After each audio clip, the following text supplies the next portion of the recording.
All right, YouTubers, we're going through all of the Phyrexia All Will We've Won set.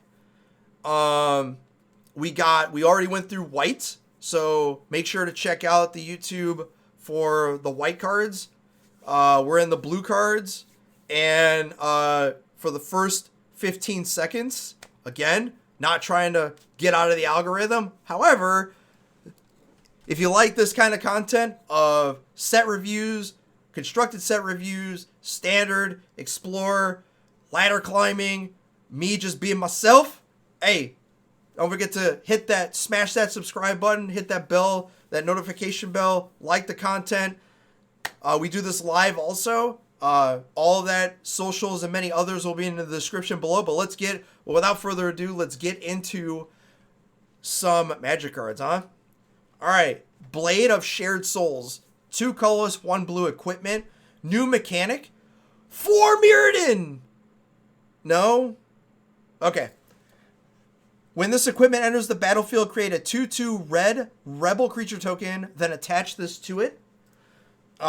Whenever Blade of Shared Souls becomes attached to a creature for as long as Blade of Shared Souls remains attached to it, you may have this creature become a copy of another creature, another target creature you control equipped to. So basically, we've had this before in Glasspool Mimic, and this basically does the same thing, except it's on an equipment instead of it being in MDFC. But the main thing about this card is it supplements what you already have, right? So, you want ETB effects. So you want Lorens, you want, excuse me, you can, and got some gas here. Maybe you got some stuff that when it dies, you get some stuff. But it being an artifact also gives you some play. The only thing I don't understand is why it's specifically a red creature token. I wish it was an artifact so you get 2 artifacts into play instead of 1. But you get to copy anything you want. And obviously you have to control the creature, but you get to get anything you want. You get Fable tokens, you can get a Fable creature, and then you start like doing some cool stuff with it. Vindicator in the white cards that we talked about earlier is not legendary, so there's a lot of things you could do. And what's the first thing that I want to do with this? So like I said, there's a bunch of cards, but like Lauren is one. Is there a legendary creature that's at like a 2 or a 3 drop that just like seems like really dumb with this? Like you just want, like, you wish you had 8 of them. Oh, what's that card? Chat. Oh my god, what is it? Iconoclast. You get Iconoclast with this. So you get the trigger because you cast it, and then you get another one, right? You can copy a lot of stuff. So, and it's a permanent. Yeah, you can go super, super wide, right? So, I'm not saying it's good. I'm just saying, like, you having a Glasspool Mimic type of thing, it doesn't get hit by Collected Company. You got to play Kyla's Reconstruction with this instead. But, like, in Angels, like, if you're playing, like, Mono White or whatever, all the Angels that you have, you could play this. Although, I'm just thinking of Standard right now, because you already have literal Glasspool Mimic and Explorer, right? So, you could copy, like, other equipment stuff, any, like, Double Striker or any of that type of stuff.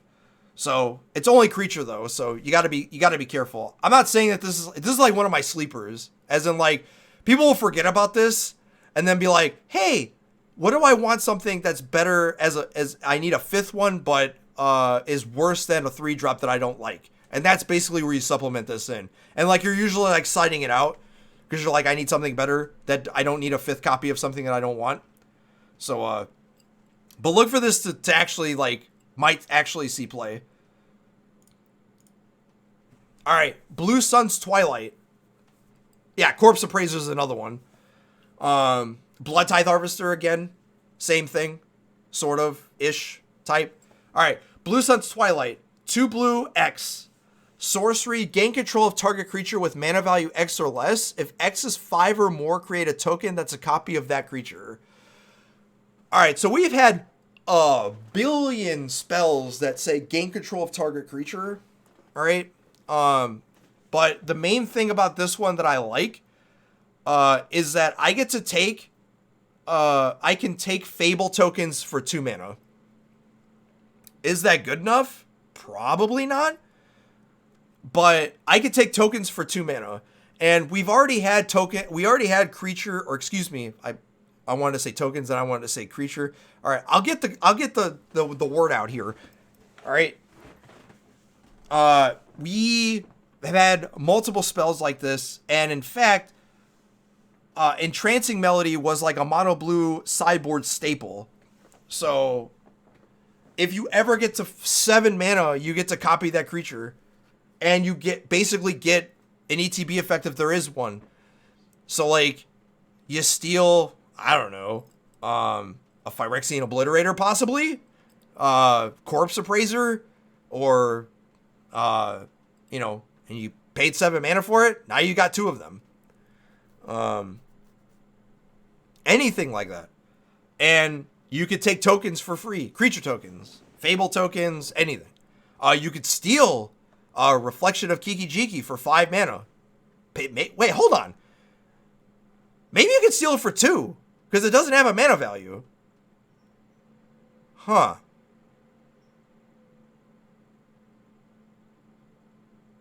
It does have a mana value, or it doesn't? Because it doesn't count towards devotion. Oh, that sucks. All right, so 5 mana and you get to, but it's not legendary, so you can get copies of it. All right.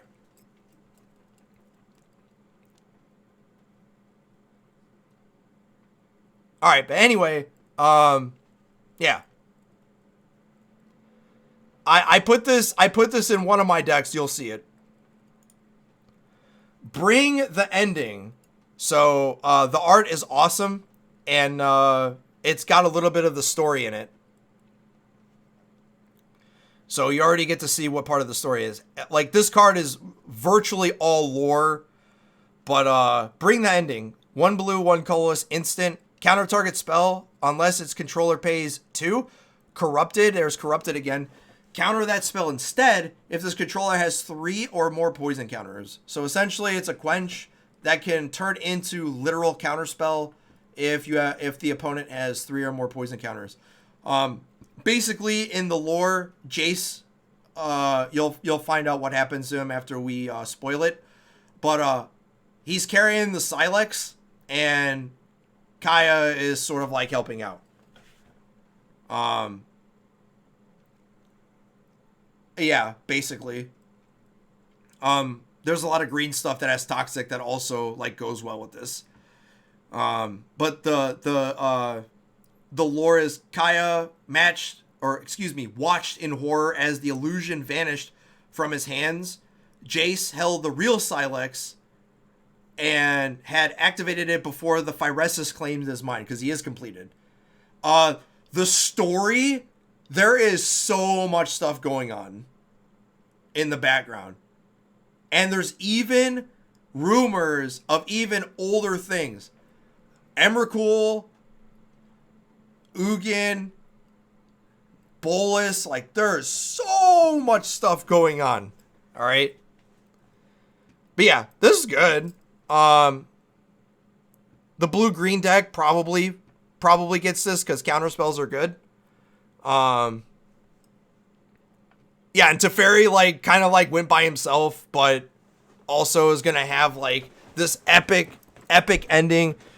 Like, everyone's like, oh, he's going to die, oh, he's going to die. I think what happens is that Teferi doesn't die, but basically Teferi loses his ability to hold time or control time. So essentially, he's not a planeswalker. Like, he's a planeswalker. He could still do planeswalker things. But, like, he spends so much mana and so much power that he loses the ability to use that power to stop time. And he starts to age. And, like, his age accelerates and then he dies. But, like, he fixes it while losing it and then can't do it anymore. Distorted Curiosity.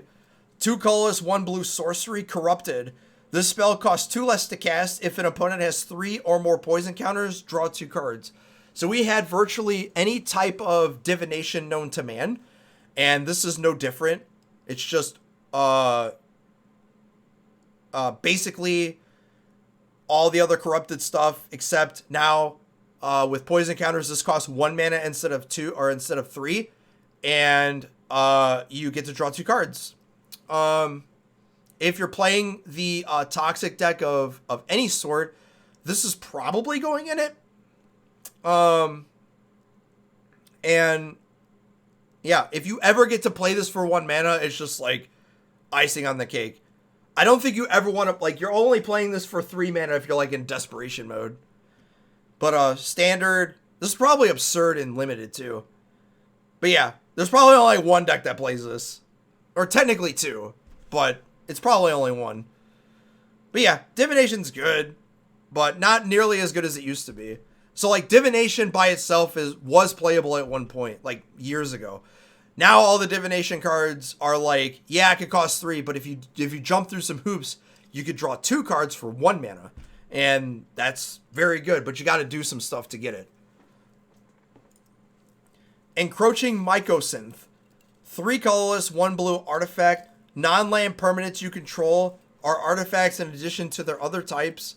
The same is true for permanent spells you control and non-land permanent cards you own that aren't on the battlefield. So basically, everything in your deck is an artifact that are not lands. And it costs 4. So I only put this in here specifically for Explorer Pioneer with Karn, right? Because the card says non-land permanent cards you own that aren't on the battlefield. That counts your sideboard, chat. Discuss. Go ahead, I dare you. I double dog dare you.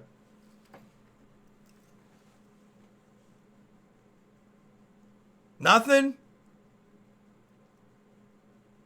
That's a big deal. That's a huge deal. I don't have to play bad cards anymore. I can play whatever I want. Assuming, of course, that I have, you know. But why would mono green splash blue with this? I mean, technically, they already splash a bunch of colors, albeit it's with Oath and Nissa. I don't know. I mean, I'm not saying mono green. I'm literally talking about a different archetype, like mono blue devotion.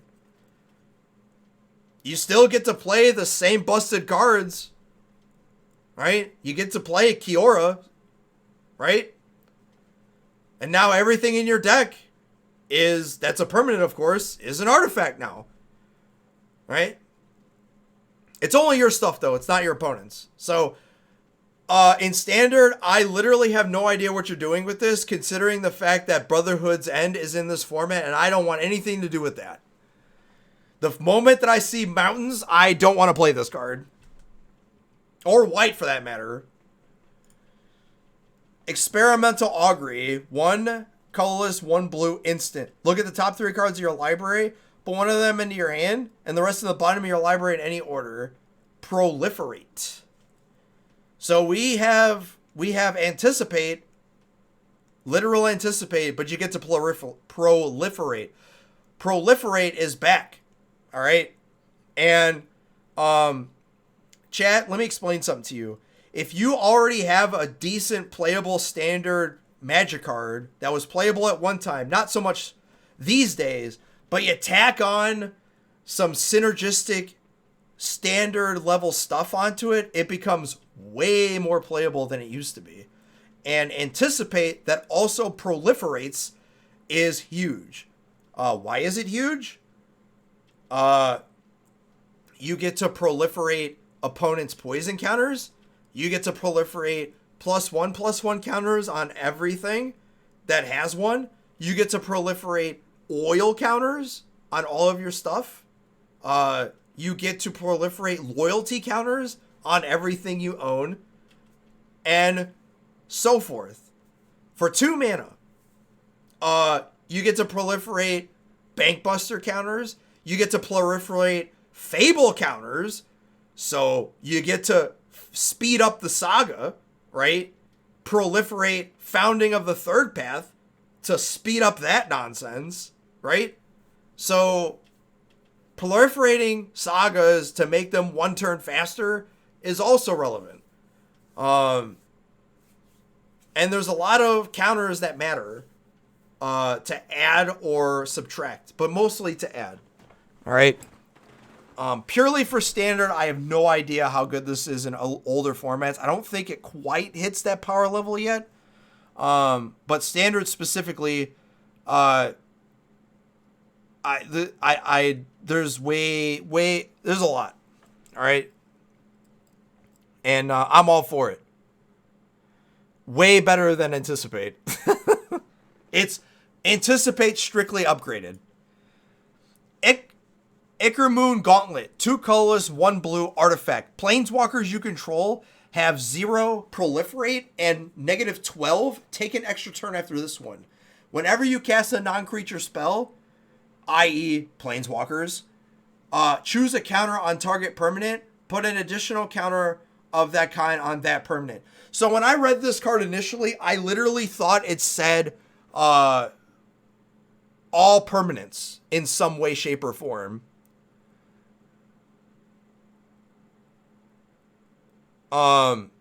So I thought it was all permanents that had counters, not just one. So not to say that doesn't matter, just chat. Do you realize how good this is? Like,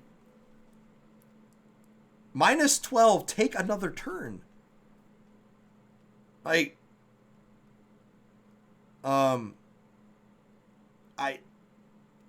I got nothing.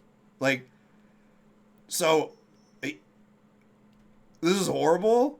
I don't know if it's horrible. Like, I'm sort of memeing right now. Like, so, all right. I'm going to try to sell you on why this is a good one of in certain niche decks. For example, okay? All right. Planeswalkers all have 0. Okay? Just understand that literally says every Planeswalker has 0. Proliferate. Meaning, if I have 2 of them, I basically just +2'd both of them. All right? And in some cases, I just +3'd them. Right? Teferi getting a -12 is not fair. Okay? He already had a -10. Now he has a -12. But, anytime I cast a non-creature spell, Fable, Consider, another Ikarumoon Gauntlet, another Planeswalker, counter spells, removal spells, I basically +1 another Planeswalker. And let's say, for example, you're playing, say, I don't know, Storm the Festival, and you're putting multiple Planeswalkers into play, right? Oh yeah, I built that deck, Max. Trust me. I built it. I think that's a appreciated sleeping pill. Forgot to turn notifications off, but it's fine, whatever. The only thing better than a sub is a resub, almost to 1 year. This is EDH bait. Oh, I built it for the memes, and we're gonna do it. Trust me, we're gonna do it. All right. This card's only good, I think, in what's it called? I think it's only good in standard. Jace the Perfected Mind. Jace has been completed, chat. It's been completed. He's been completed. He's not Jace anymore. All right. 2 colorless, 1 blue, 1 hybrid, 1 Phyrexia. 4 mana value. Legendary Planeswalker Jace. 5 starting loyalty if you pay 4 mana. 3 starting loyalty if you pay 3 and 2 life. +1. Until your next turn, up to 1 target creature gets -3, -0. -2. Target player mills 3 cards. If the graveyard has, if a graveyard has 20 or more cards in it, you draw 3 cards. Otherwise, you draw a card. So most of the time you're drawing a card. Sometimes you draw 3. -X. Target player mills 3 times X cards.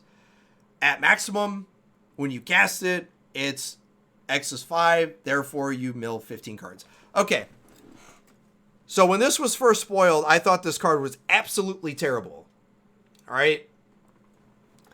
Then I thought, in Standard specifically, there aren't very many haste creatures, are there? And they're all in red, I think. Right? So this might not be good against mono red. But you know what else? But you know what this is good against? Virtually everything else. Right? This is not JVP. But that +1 is nothing to sneeze at. There are virtually everything has 3 power. Blood Tithe Harvester, Steel Seraphon 3. You can't hit what's that stupid fucking card? Graveyard Trespasser. Although it does have 3 power. Reckless Stormseeker, Corpse Appraiser, Sarah Paragon, Archangel of Wrath, a bunch of green cards. Like, 3 power is a lot. And turning them into zeros is a big deal, right? Self-milling has not really been a thing. But you can, do that. And at 3, this is a 3 mana Planeswalker that protects itself with a +1. So, and possibly 2 onto, in Explore. So, I thought this card was bad. And the more I thought about it, I'm like, this card's actually good. Like, exceedingly good. Like, very good. Because you can cast it on 3 and it protects itself. Like, easily. And I don't think it's that hard to get to draw 3. Right? And if you plus enough, like, yeah, good luck killing this if you sweep the board and you plussed it, right? Like, this card is very good. Like, I think when people saw it, they're like, this thing doesn't do anything. Like, yeah, it stops the creature, but what else does it do? Well, imagine if you get to, say, 10, or you proliferate it, it's like at 13. 13 times 3 is almost 40 cards. It's like, it's 39, right? So, I dealt you 40 damage. It's very good in Standard. So, it's a 3 mana walker that doesn't die to, like, eliminate. Essentially. Alright. Mercurial Spelldancer. 1 colorless, 1 blue. Phyrexian Rogue. 2/1. Mercurial Spelldancer can't be blocked. When you cast a non-creature spell, put an oil counter on Mercurial Spelldancer. When Mercurial Spelldancer deals combat damage to a player, you may remove 2 oil counters from it. If you do, when you cast your next instant or sorcery spell this turn, copy that spell. You may choose new targets for the copy. Chat, this is virtually Dreadhorde Arcanist. It's not completely Dreadhorde Arcanist, but basically this is Dreadhorde Arcanist. Alright? And not only is it better than Dreadhorde Arcanist,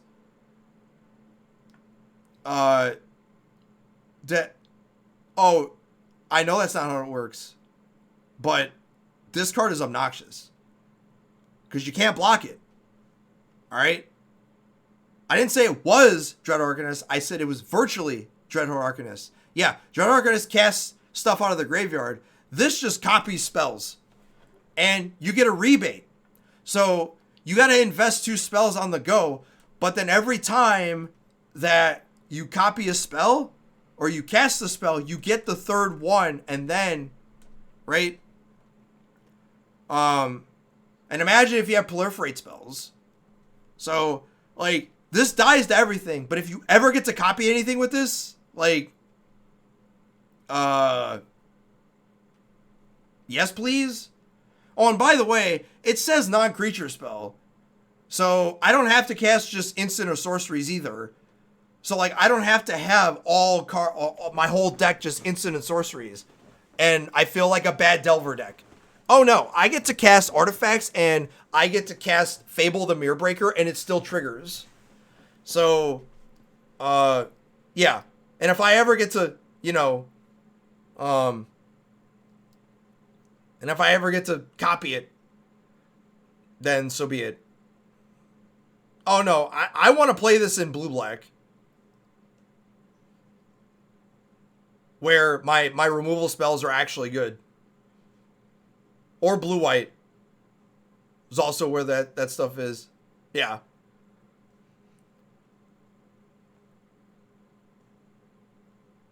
But that's just it, is they have to kill this.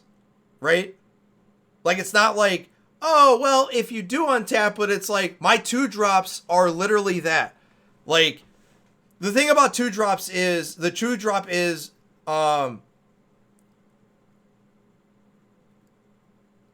like, are you going to kill this or not? Because if you don't, this is really going to make...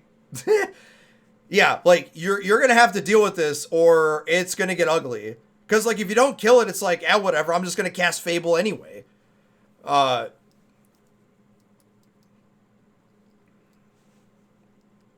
That's not necessarily true. So, like, for example, I cast Mercurial Spell Dancer on 2, and then I untap and I cast Founding the Third Path. Those 2 spells, I already got my non-creature spell for the turn. Right? So, like, yeah, I have to wait, but...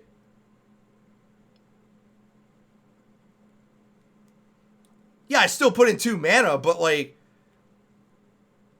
I would much rather have my stuff copy than, again, they have to kill this thing. Because it doesn't block, they can't block it. They have to spend a removal spell on it. Right? Yeah, this card says, incentivize me by playing 1, 2, and 3 mana spells. Non-creature spells. Right? So, this card's better than it looks.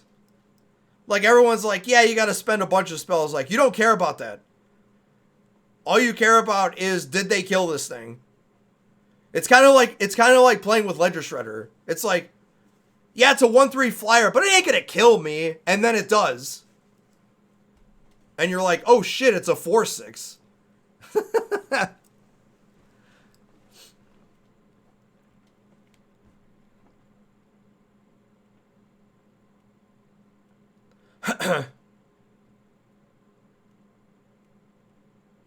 I mean, yeah, it's not the same thing. I'm just saying, like, well, yeah, so, like, you could play this with, like, the blue-green stuff, like the Ivy card or whatever. But, I mean, like, the thing is, like, this is a support card. I'm not saying you're doing this a lot. It's just...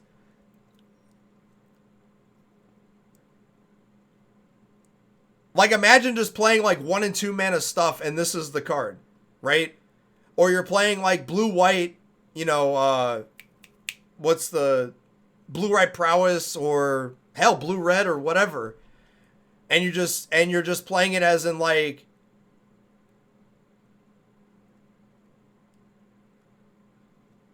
I mean, there's a lot of cards like that. Yeah, it's a tool. I'm not saying it's like it's a build around more than it's just play 4 of these and that's it. Right? Yeah. I don't know if you're playing this in, I don't know if you're playing this in Explorer Pioneer, but, I think this deserves consideration considering that it says, when you cast a non-creature spell. Mind Splice Apparatus. 3 colorless, 1 blue, artifact, flash. At the beginning of your upkeep, put an oil counter on Mind Splice Apparatus. Instant and sorcery spells you cast cost 1 less to cast for each oil counter on Mind Splice Apparatus. For one thing, first of all, for all you crazy Twitter followers out there, this is not Wilderness Reclamation. Stop it. This is not Reclamation. Stop being bad. This is not what you think it is. You have played yourself. It's a trap card.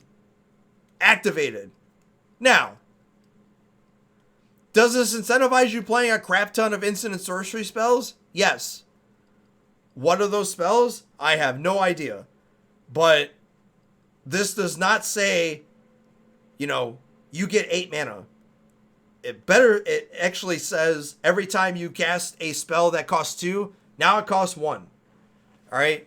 So you get 8 mana worth of stuff. However, you don't get 8 mana full of stuff. I want to be like, I want this card to be good, but I'm pretty sure this card's terrible. Because the only reason this card is worth a damn is because it has flash. But would you rather play this or, say, Memory Deluge or a 4 mana draw 2 or draw 3? 4 mana is a lot. And to not do anything on turn 4, like, I don't know. And honestly, you already have that in, you already have it in blue. And it's a creature. It's called Hardigan. Right?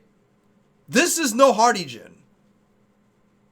This is basically if Hardigan was this. Right? But you gave it flash instead of it being a threat. So, like, I would play it as my 5th Hardigan if I needed to. But in reality, I don't think you need to. I have no idea what deck wants this because control decks are already okay without having to reduce the cost of their stuff.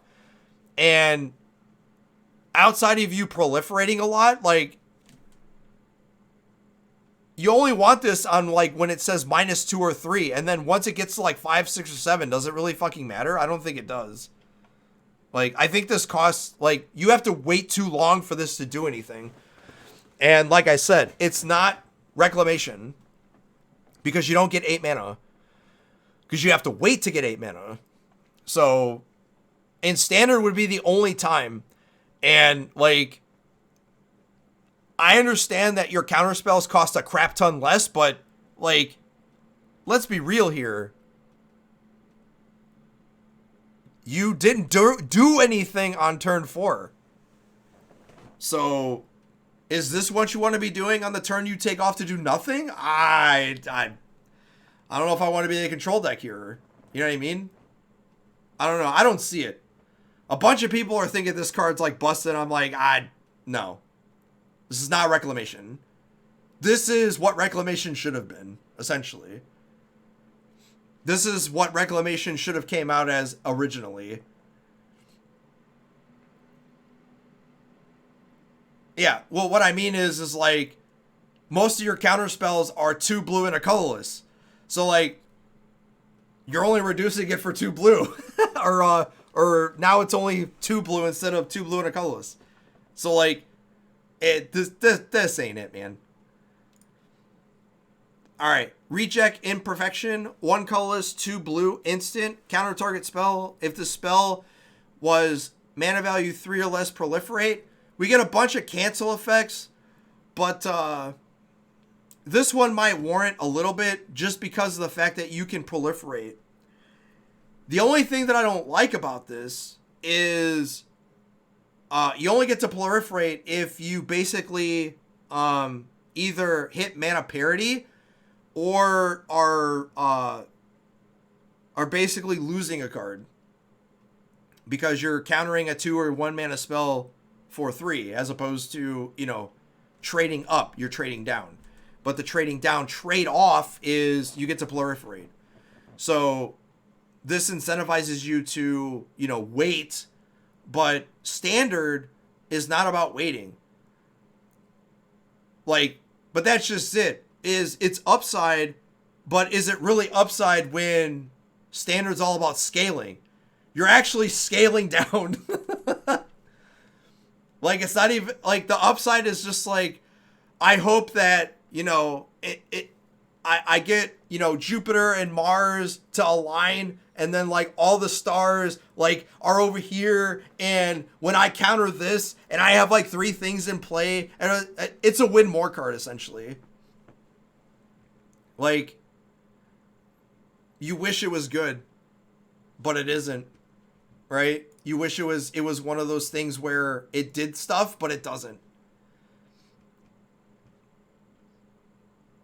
Yeah, I'm not about that. All right, moving on. Serum Snare. 1 colorless, 1 blue, instant. Return target non-land permanent to its owner's hand. If that permanent had mana value 3 or less, proliferate. Now, listen. I know I'm going to catch a lot of flack with this. But, so, I want to say in either Innistrad or, I can't remember what set it was from. But there was a couple of sets that gave stun counters, or a bunch of stun counters, and like you remove those stun counters, right? Imagine that you put stun counters on a creature or a permanent, and then you remove, and then you like bounce a creature and then put more stun counters on it. Like, that's the only reason why I have like proliferate stuff like this in, is because I want to see if stun counters actually matter or not. And, like, if you're proliferating stun counters on a bunch of stuff, like, it's sort of like how many stun counters counts as one for one removal, if that makes sense. Where, like, it doesn't matter that far into the game. And returning permanents at end of turn trading up in value, like, these, like, proliferating in those decks that are trying to just, like, kill you, for poison stuff is exactly is a thing, while also protecting either your own shit or you're like tapping down stuff, right? So yeah, I'm sort of into this. Is it good enough? I mean, we have a bunch of stuff that bounces, but like the real test of a lot of these proliferate, like older cards that just have proliferate tacked onto it, sort of like how the old cards had energy tacked onto it, or, you know, whatever. It's really gonna be a testament to how good proliferate is in the context of poison counters and many other counters alike. And until we get to play with it, it really is gonna tell like how good it is. But yeah, proliferate is better than a bunch of other stuff tacked onto it, if that makes sense.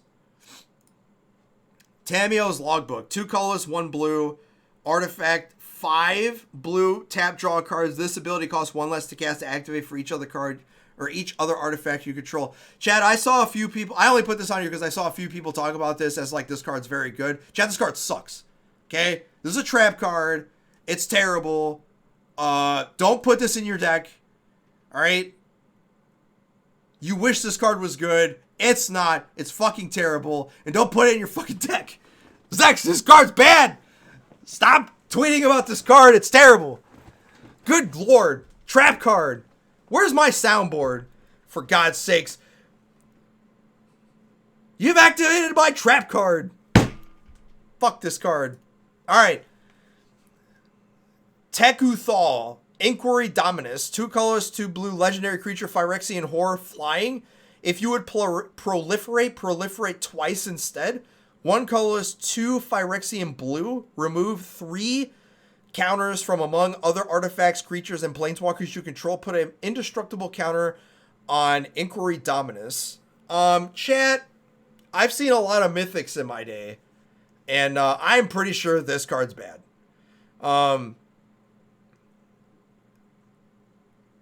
8 It's a 3/5 flyer for 4, but it doesn't do anything the moment it hits play, and the only 4-drop that I've ever seen that gets away with that is Shieldred. And Proliferate twice is not Shieldred. So, the only thing that would even remotely make this card even remotely playable is if Proliferate is just like through the fucking roof. And as Medine said, that ain't it, Chief. All right. This is a commander card. Thrumming Bird. 1 colorless, 1 blue. 1/1 flyer. Phyrexian Bird Horror. Whenever it deals combat damage to a player, proliferate. So, like I said, I put a lot of these proliferate cards on here because it's really gonna matter, you know, how good proliferate is. But I'm pretty sure that this ain't it. But I'm putting them on here as more of sleepers, as possibly constructed playable, because in limited it's fine, but it really depends on how good proliferate is. But I'm pretty sure that this is just a little tad. We've had this effect before. We've actually literally had, this card before. But I mean, it's not that good, right? So, but in limited, yeah, draft this card. This card's good. Unctus Grand Metatech. Legendary artifact creature Phyrexian Veldikin. Vidalkin. 2 blue, 1 colorless, 2/4. Other blue creatures you control have, whenever this creature becomes tapped, draw a card, then discard a card. Other artifact creatures you control get +1/+1. 1 blue Phyrexia. Until end of turn, target creature you control becomes a blue artifact in addition to its other types. Activate only as a sorcery. Chat, this card fucking sucks. Alright? If that, until end of turn, it became an artifact, wasn't a sorcery, you could probably talk me into that, but because that little clause of only activate as a sorcery is in it, this card's terrible. It's a 3-drop that's a 2/4, and it doesn't even pump itself. And is looting really matter in the artifact slot? Probably not. This card just ain't it. Like, I don't see it at all. This card's kind of bad. Yeah, it doesn't do anything the moment it's play and it dies. Like, to everything. And that's it. So, yeah, blue kind of got the shit end of the stick, huh? Like, outside of Jace and Spell Dancer and the Proliferate Experimental Augury, like, blue got some shitty cards, bro. But, I mean, blue can't be good every set. So, let me know what blue cards you think are part of the constructed playability. And yeah, don't forget to if you like the kind of content, don't forget to hit that subscribe button, notification bell for other content like this, like, comment, all that stuff, and helps the algorithm. And not only that, but if you want to see this stuff live, the socials and everything else will be in the description below. All right. We'll see you in the next one. Twitchers, we're going to black next.